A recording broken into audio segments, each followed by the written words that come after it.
거룩하신 하나님 아버지, 오늘 주의 전에 나와 간구하는 모든 성도들의 간구가 하나님 안에서 다 이루어지게 하여 주옵소서.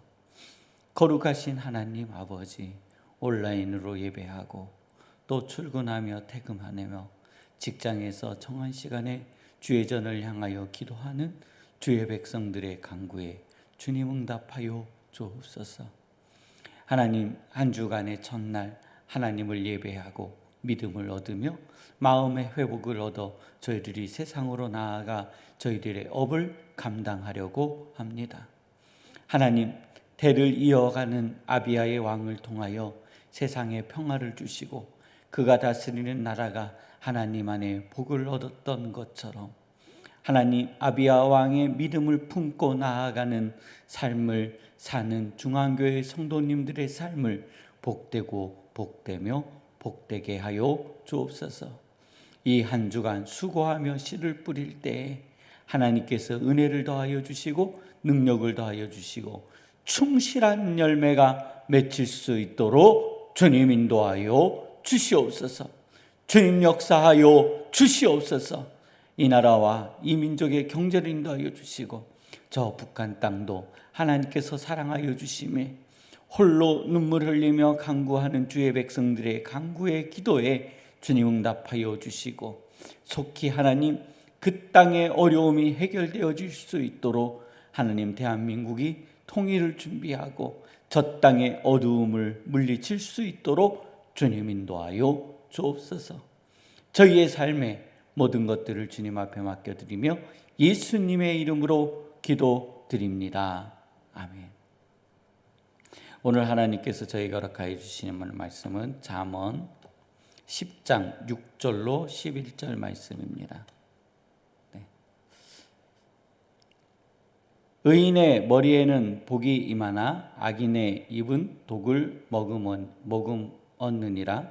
의인을 기념할 때에 칭찬하거니와 악인의 이름은 썩게 되느니라. 마음이 지혜로운 자는 계명을 받거니와 입이 미련한 자는 멸망하리라.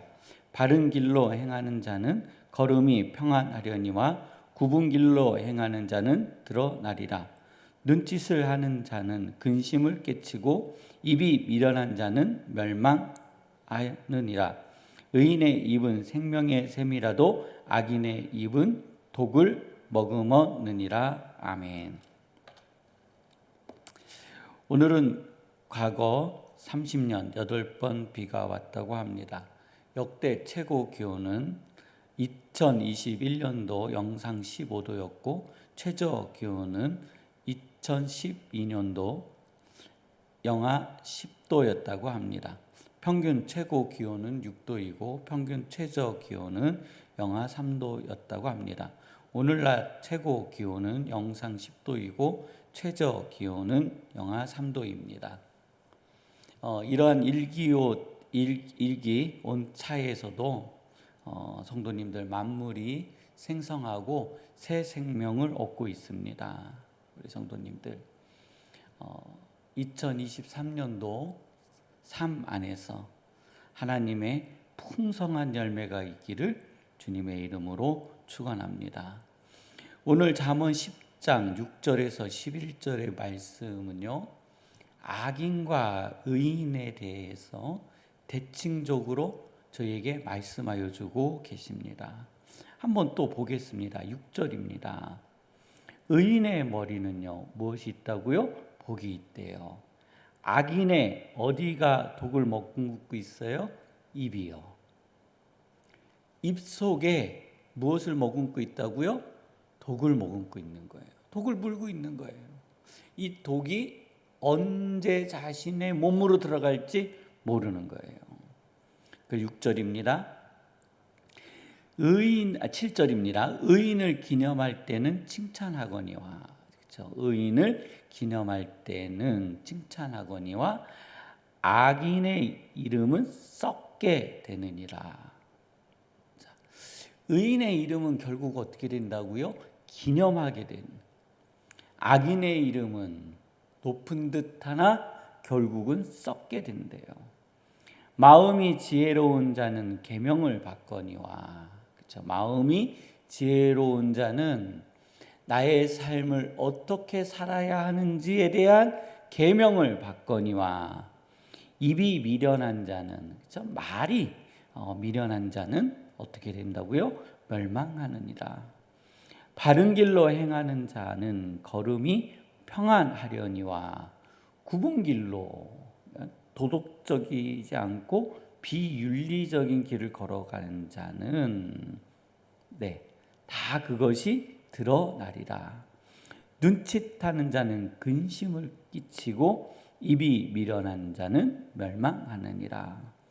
의인의 입은 생명의 샘이라도 악인의 입은 독을 머금었느니라 하고 저에게 다시 말씀해 주고 있습니다. 오늘 이 말씀을요, 저희들이 쉽게 이해할 수 있는 사건이 요즘 방송에 막 나오고 있습니다. 이분은 방송에 이름도 나왔고 자기 자신의 삶에서 가장 높은 곳에 올라갔다가 떨어졌기 때문에 그냥 공개해서 다루어도 될 듯하여 다루는 겁니다. 정순심 변호사님이죠. 다 아실 겁니다.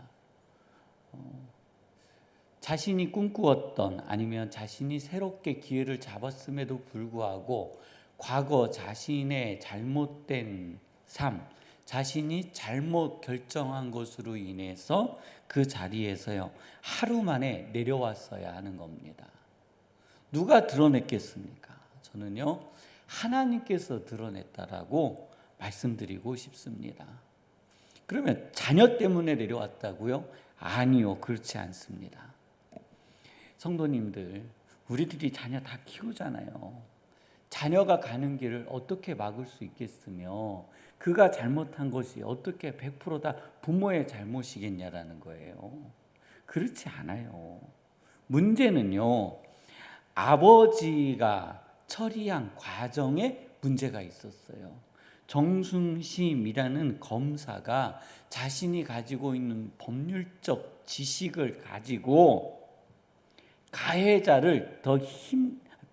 가해자인 자신의 아들에게 정당성을 부여했고, 피해자인 자신의 아들의 친구를요, 법적으로 가해자로 둔갑시켜버린 겁니다.